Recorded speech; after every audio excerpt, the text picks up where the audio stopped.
Hi, before I start, I would like to thank Frank Kern for this brilliant marketing strategy.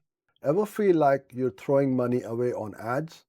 You get clicks for sure, but do they actually convert? Probably not into high quality leads. Most ads push for a click too fast.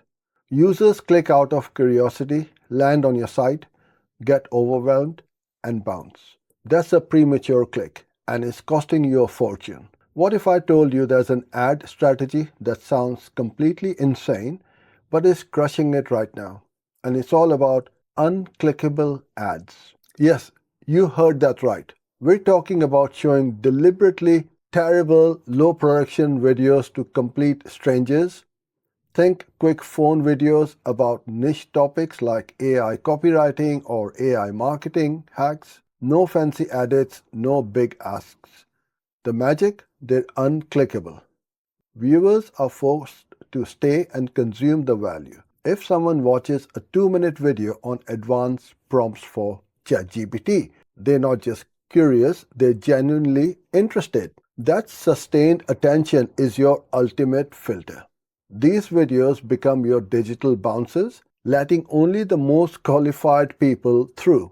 Once they're watched, guess what?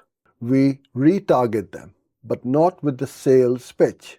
More unclickable content, short, helpful text tips about AI marketing automations or insights on whatever. Again, no clicks needed. We keep providing value, building trust, and establishing authority. It's like a mini course for free. By the time we finally introduce a clickable offer, like a free guide or a template, this audience is pre-sold, educated, and ready to engage. Their conversion rates hits through the roof. Forget tracking simple clicks. We track video completion rates, audience growth, and ultimately cost per qualified lead. This isn't just about getting attention, it's about earning trust and getting the right attention. So stop chasing clicks. Start building an audience that actually wants what you offer. It sounds stupid, but it's incredibly smart. Try it. Thanks for being here. For more videos like this, follow and subscribe.